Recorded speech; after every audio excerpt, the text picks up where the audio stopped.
Bon, je m'appelle René Jean-Baptiste, je suis membre de l'Église adventiste. Je suis dans la région de Montréal, c'est au Québec, au Canada. Puis, présentement, c'est comme on a vu une vidéo dernièrement sur YouTube où est-ce que à l'Église d'Holyrood, adventiste d'Holyrood, il y a un transgender qui est mis dans la position de ancien et aussi qui enseigne à l'école du sabbat. Puis ici, c'est comme nous voulons comme réagir à cela et demander à l'Église officiellement de prendre position par rapport à ce qui arrive présentement. Donc, il y a une lettre qui est envoyée à la conférence générale, qu'on a envoyée à la conférence générale, où est-ce que nous demandons à la conférence générale de prendre une position claire sur le sujet. Donc, nous allons lire la lettre et nous allons demander aux adventistes qui prendront connaissance de ce qui est dit ici, de ce qui est fait, de s'allier à nous pour demander à l'Église adventiste de prendre une position officielle. Donc, la lettre se lit ainsi. Récemment, nous avons vu une vidéo publiée sur YouTube le 12 décembre 2015 par l'Église adventiste du 7e jour d'Holyrood, où une personne transsexuelle a dit qu'elle avait été élue comme ancien d'église et moniteur de l'école du sabbat pendant l'été de l'année 2015. Cette situation est une toute première dans l'histoire des adventistes du 7e jour. De plus, le magazine Spectrum, qui est dirigé par des adventistes du 7e jour, a effectué une entrevue additionnelle de cet individu, dont le nom est Rhonda Dinwiddie, ainsi qu'une autre ancienne de cette église, Kirsten Salvador, où leur point de vue à ce sujet était essentiellement défendu. Considérant que ces événements sont survenus il y a plusieurs jours, nous sommes concernés du fait que l'Église mondiale n'a toujours pas fait de dénonciation formelle de l'élection de l'individu transsexuel comme ancien. Au strict minimum, une réponse officielle de Adventist Review, la publication officielle de l'Église adventiste du 7e jour, devrait déjà avoir été faite sur ce point. En guise de comparaison, quand un groupe de benjamites avait violé une femme et l'avait assassinée à travers ses abus, cela était également une première dans l'histoire des tribus d'Israël. Quand les autres Israélites ont entendu cette nouvelle, ils se sont rapidement réunis et ont géré la situation. Il est à noter qu'ils n'ont pas demandé à Dieu qu'est-ce qu'il devait faire, car ils savaient déjà ce qui avait besoin d'être fait. Ils ont agi avec un empressement et une unité exemplaire.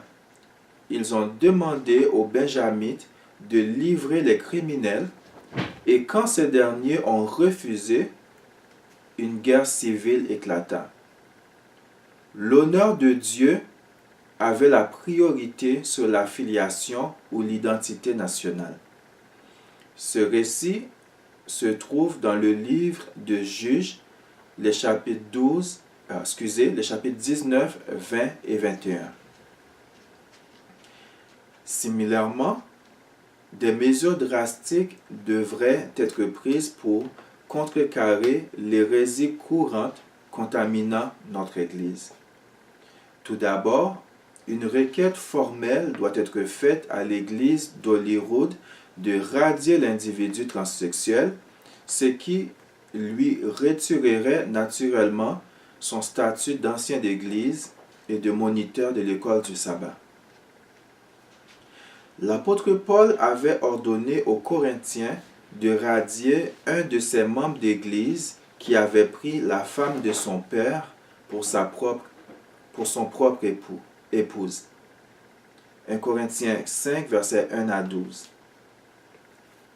Si l'Église d'Holyrood refuse de se conformer, la prochaine étape est d'expulser et de dissoudre l'Église pour préserver l'intégrité et la réputation de Dieu à travers ses représentants choisis, dont l'Église adventiste du 7e jour. En effet, un manque de coopération serait une forme de rébellion. De telles mesures pourraient paraître extrêmes. Cependant, ils sont en ligne avec les principes bibliques ainsi que notre manuel d'Église. Ce qui suit est une citation provenant de ce dernier du manuel d'Église. Donc, nous parlons du manuel d'Église, révision 2010, page 57-58. L'exclusion d'une Église pour raison disciplinaire est une mesure rare, car la mission de l'Église est de chercher et sauver. Lorsque persistent de graves problèmes tels que l'apostasie, le refus de fonctionner conformément au manuel d'Église ou la rébellion contre la fédération, des efforts systématiques doivent être faits pour éviter d'en arriver à l'exclusion. Le pasteur doit chercher à intensifier la vie spirituelle de l'Église en question par le ministère de la prédication et par celui des visites aux membres d'Église. Avec le concours de la fédération, une série de réunions de réveil doivent être organisées pour amener les membres à renouveler leur alliance avec le Seigneur. En cas d'échec, le pasteur, en accord avec le comité de la fédération, doit s'entretenir avec l'Église et ses dirigeants, cherchant à apporter la guérison et la réconciliation et à préserver l'Église. Mieux vaut remédier ainsi à une situation délicate que de laisser les relations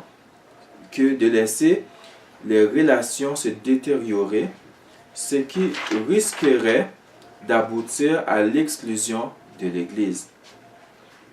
Toutefois, si tous les efforts pour préserver l'Église échouent, le comité de la fédération envisagera avec sérieux l'éventualité de l'exclusion de cette Église. Si une telle action est entreprise, la procédure à suivre est la suivante.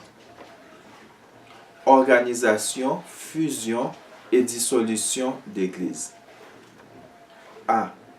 La décision recommandant l'exclusion ainsi que les raisons qui la motivent sera présentée à l'Église elle-même lors d'une réunion administrative afin qu'elle en soit informée et qu'elle la prenne en considération. B. Si l'Église n'accepte pas cette recommandation, elle peut réagir d'une des deux manières suivantes. Première réaction, éliminer les causes qui ont motivé la mesure disciplinaire et accepter les spécifications de la fédération, demander à la fédération de revenir sur la décision de dissolution et d'exclusion. Deuxième réaction, faire appel au comité exécutif de l'union ou de la division s'il s'agit d'une union d'église pour solliciter son arbitrage. C. Si l'Église persiste dans sa rébellion, le comité exécutif de la fédération présentera sa recommandation de dissolution de l'Église à une assemblée de fédération régulière ou convoquée spécialement. D. Si l'assemblée de fédération vote l'exclusion, cette décision sera mise en œuvre par la fédération. Tandis que nous prions pour la diffusion du Saint-Esprit sur l'Église du reste, nous devons garder en tête que les bénédictions sont uniquement données à ceux qui demeurent fidèles dans les situations de crise. Par exemple, juste avant qu'Israël entrât en Canaan, la nation tomba dans l'adultère et dans l'apostasie avec les femmes moabites. Durant la plaie qui servit de punition, Moïse et les enfants d'Israël pleuraient et priaient au tabernacle, l'église de l'Ancien Testament.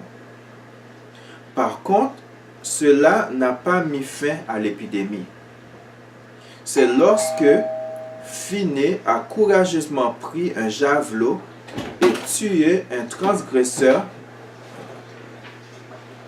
effronté que Dieu arrêta la plaie. De plus, le Seigneur félicita Phiné pour son geste, le décrivant comme un homme zélé pour Dieu. Le Seigneur fit une alliance de paix avec lui accordant le sacerdoce perpétuel en faveur des enfants d'Israël. En ce sens,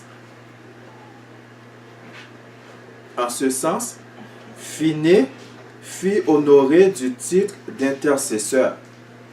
C'est lui par qui les bénédictions se répandraient sur toute la nation.